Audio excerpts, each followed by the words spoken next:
शिष्य से पूछता है महात्मा कि भाई क्या कैसा था ये जब गया? वो कहने लगा जी खुश था ये तो,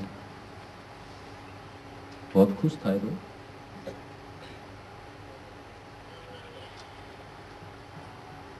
महात्मा कहने लगा कि रुक। अगले दिन फिर आ जाता है एक सेठ, एक भगत। तो जो आता है प्यार से बोलता है, आचरण बढ़िया है, करनी बढ़िया है, उसकी चीज लेकर के और सारा बांट देता, खुद भी नहीं लेता उसमें।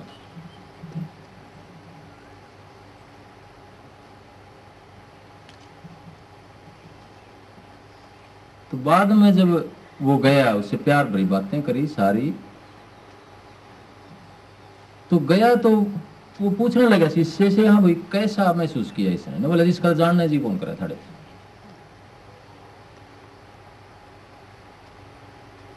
सीधी सी बात है, महात्मा गांधी हुए हैं, सारे देश पे सारी पॉलिटिकल पार्टी सारे क्यों इज्जत करते थे? सुभाष चंद्र बोस जैसे, भगत सिंह जैसे, एक विरोधी विचार था लेकिन फिर भी एक इज्जत करते थे क्योंकि त्यागी थे वो। इसलिए देश को सारे को बांध सके वो। किसी को कहने के लिए कोई बात ही नहीं मिलती थी।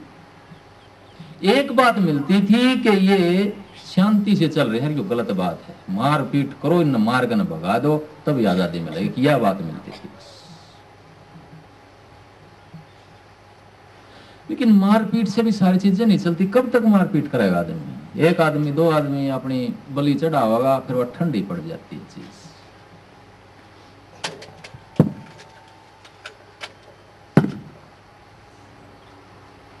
कामयाब वो आदमी होता है जो अपनी बात को लगातार कहता रहता है और सच्चाई के मार्ग पर चलता रहता है।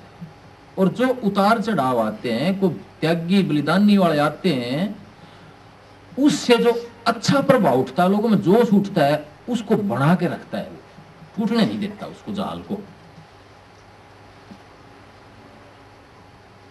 जो जोश, जो बलिदानी सुभाष चंद्र बोस, भगत सिंह, सुखदेव, इनने दी तो लोगों के दिलों में चोट लगी, एकदम से उछाल आया उसमें, क्रांति में। लेकिन उस क्रांति को बढ़ा करके उसी जोश के साथ आगे बढ़ाना, उसके लिए भी एक ऐसा आदमी चाहिए जो उसकी नकेल पकड़ के आगे निकल जाए। उसको, उस बीज को जो बोया गया है, गर्म हवाओं से, तूफानों से, काल की मार से बचा करके उसको परिणति तक पहुंचाए, जो उसकी जरूरत होती है। चाणक्य आए थे, चंद्रगुप्त मौर्य को त्याग के बल पर राजा बना दिया उन्होंने। खुद नहीं थे उसके वो कंपटीटर। ज्ञानी होता है नहीं, अगर अंदर में विवेक है, ज्ञान है, राज का लालच नहीं होता उस आदमी का। क्यों? राज में तो एक दौड़ है, जो आदमी आगे पहुंचे है वो पीछे ले आला ना धक्का देगा आगे पहुंचे। और एक टाइम ऐसा होगा कि उसको भी धक्के देकर दूर फेंक के जाओगा। ये कुदरत का नियम है। दूसरा ने धक्का दे करके आगे पहुंच रहे हो आप, तो आपको भी धक्का देकर फेंक के जाएगा वहां से। नियम, आपने धक्का दिया, बीज बोया है, जो फसल काटनी पड़ेगी। तो जो साधु है, जो परमार्थ का, जो अध्यात्म का रास्ता है, उसमें भीड़ में नहीं फंसता वो आदमी। वो दूर खड़ा होकर देखता है उस दौड़ को, अपना काम चलाता है, दूसरों की मदद करता है, बड़े बनने में दूसरों की मदद करता है। अरमान साहब का जितना संगी साथी थे, बड़े बड़े अफसर, बड़े बड़े ओहदे में पहुंचे, कुदरती जोड़ हो जाता है ऐसे आदमी के साथ।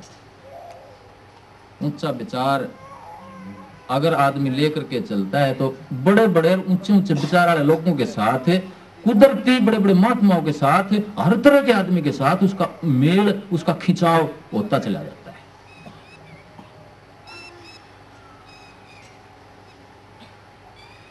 यानी कि अगर हम छोटे स्तर के आदमी हैं, ये सबसे नीचे जैसे वासनाओं की, पशुओं की वृत्तियां, तो यहां ठहर क्या हम पशु जैसे आदमी के साथ टक्कर बाज जाएगी हमारी, अगर यहां खड़े हैं तो ऊर्जा हमारी यहां है, हमारी ताकत यहां है। तो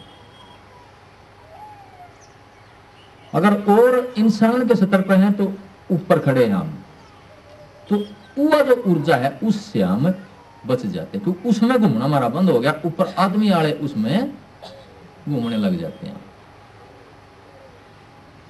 इससे भी ऊपर जब हमारा लंबवत विकास हो जाता है, यानी कि बारीक हो जाते हैं, जैसे पानी, शुद्ध पानी सूरज की गर्मी लेकर के उड़ जाता है, इस तरह से जितनी ऊंची एनर्जी में, जितनी ऊंची ताकत के अंदर आदमी का विचार शामिल होता चला जाएगा, उतना ही उसमें निखार आता चला जाएगा, वो आदमी सुलटता चला जाएगा। अब उसके पास कोई पशुवृत्ति का जो नीचे का आदमी है, कोई पशुवृत्ति का आदमी आता है, या नीचे के स्तर का जो आदमी आता है उसको सुलटना आता है, क्योंकि उसमें से वो निकल करके निखर के आया हुआ है। तो आदमी जैसे जैसे चेतना बढ़ती चली जाती है अंदर में, जैसे जैसे वो होश बढ़ता चला जाता है, तो कुदरती आदमी निखरता चला जाता है, और निखरता चला जाता है तो दूसरों को पढ़ने लग जाता है वो।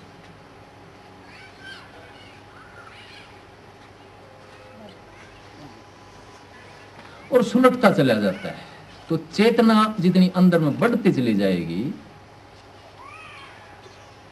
उतनी ही समस्याएं, हम कहते हैं समस्या आ गई, मार लिए, काट लिए, अपने आप को चेतना में चढ़ा दो, अपने आप को आत्मा के अंदर चढ़ा दो, यानी कि शुद्ध ताकत के अंदर जो ऊंचाई है अपनी वो बढ़ा दो। जब चेतना अंदर की बढ़ जाएगी तो समस्याएं कम होने लग जाएंगी, आपका समझ, आपका निखार, आपके अंदर फ्लेक्सिबिलिटी, चेतना मतलब फ्लेक्सिबिलिटी, जो तूफान आ गया, घास है, सिर नीचा कर लेता है, नंबर एक, यानी कि नरमाई इतनी आ जाती है। नंबर दो, पेड़ कितना ऊंचा हो, अगर जड़ गहरी नहीं है तो वो भी गिर जाता है तूफान। तो जो जो चेतना की अधिकता आदमी के अंदर आती है, समझ आदमी की बढ़ती है, विवेक आदमी का बढ़ता है, विवेक ख्याति बढ़ती है आदमी की, तो उसकी जड़ भी उतनी गहरी हो जाती है। जैसे पेड़ जितना ऊंचा हो जाता है, छाया भी उतनी लंबी हो जाती है, कुदरती है। तो एक तो घास की तरह से नरमाई आ जाती है, फ्लेक्सिबिलिटी आ जाती है, कि तूफान आता है तो सिर नीचा कर लेता है आदमी, और फिर तूफान के जाने के बाद फिर सीना तान के खड़ा हो जाता है घास। नानक नन्ना होए रहो, क्या कहते हैं नानक साहब, कि नानक नन्ना होए रहो जैसे नन्ही दूब, और घास जड़ जाएंगे दूब रहेगी खूब। उसकी जड़ भी ऐसी होती है कि जड़ने में भी नहीं आती, वो तूफान आता है तो गर्दन नीची कर लेती है, दूब खत्म होने में नहीं आती है।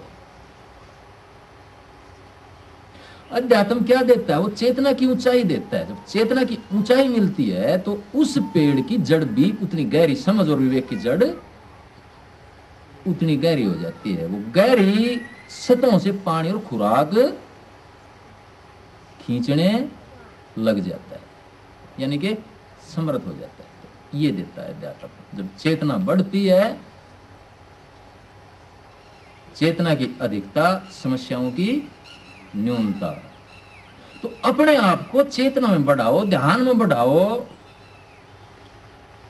तो वहां से एक समझ मिलेगी, विवेक मिलेगी। लेकिन सावधान करता हूं मैं आपको